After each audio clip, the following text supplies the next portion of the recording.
And a very famous English politician said that I may not agree with what you have to say, but I shall defend unto death your right to say it. So listen to me. Let me say it. And then you'll have a chance to come and respond. So I'm telling you, I know that sometimes the truth is very bitter. I was there, and we discussed with the Karue when he was moving around to bring the CDF. The CDF was brought because of circumstances that were prevailing at that time. In those days, with a centralized system of government, there were very little resources which are going down to the counties. And that's the reason why the Harambee became the major ways of mobilizing resources.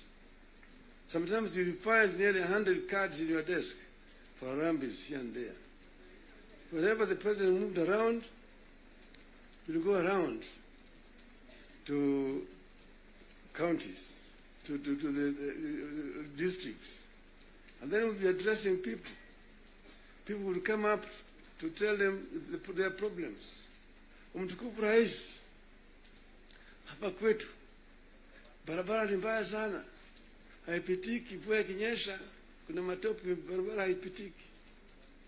Mtukufu Rais, hapa kwetu shule yetu hapa, juzi mvua ilinyesha na upepo kaja katoa paa, watoto sasa wanasoma chini ya mti hapa.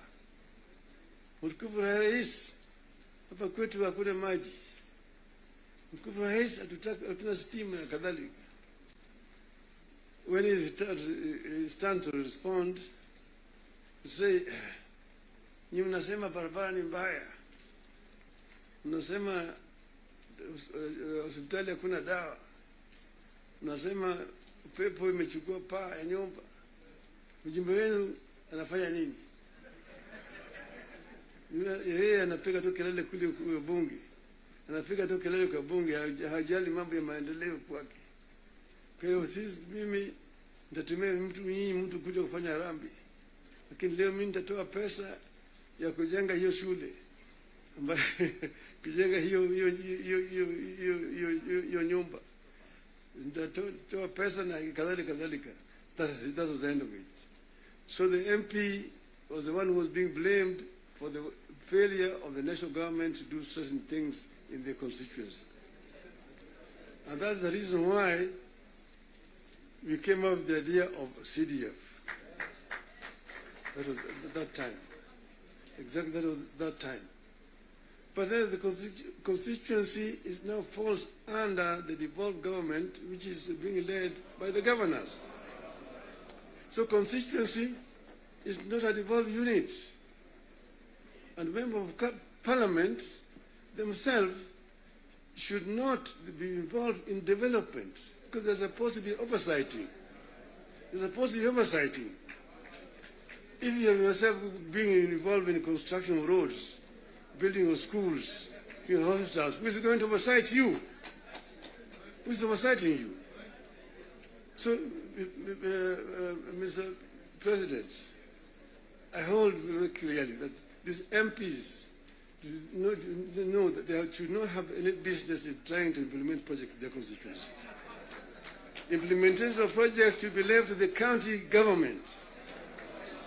Secondly, the oversight, the national parliament oversight the national government, whether it is the National Assembly or the Senate.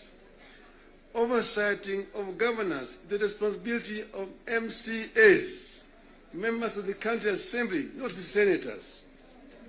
It's not the responsibility of the Senate to oversight. Senate wasting time of governors to come and answer questions about roads in the counties.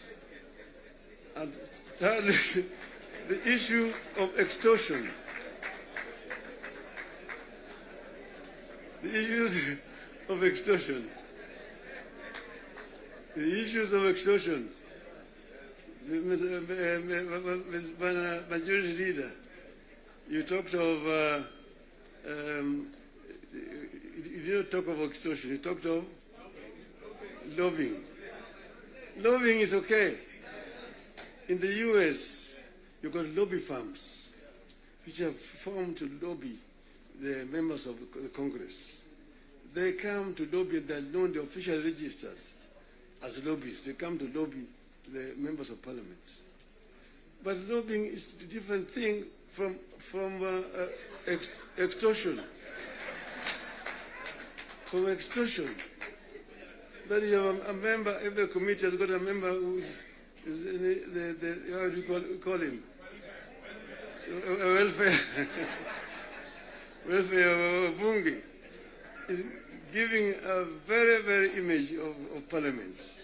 That members of parliament should not be soliciting funds from because you see, listen to me. You know, the environment that we are creating here in this country is very, very hostile to investments. Foreign investors who come to the country bring their resources in the country to invest it here. And when they bring their resources, when they find there's too much bureaucracy and there's too much extortion, they run away. Private capital is risk shy. Risk shy. And when, for example, somebody has come with his resources to start a project, and then you find somebody beginning to make noise that, oh, this project has not been approved. This project has not been approved. Or this project is being corruptly implemented. You run away. You run away. And delaying of the projects. And you find a situation where members of parliament inviting parastatals and so on, and even purporting to be cancelling projects that have been signed. That is the work of the executive, not the work of the legislature. So the legislature should not be competing with the executive in terms of implementation of projects. Allow the executive to implement and just correct them when they go wrong. That's the country will develop. Create a healthy environment for implementation of projects in the country. Then this country will develop. I know I'm being too honest with you people. And I know that the facts, the truth sometimes is so painful, but I think it is important to say this to honorable members of parliament.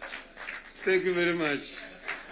May I now invite my brother to come and address you people.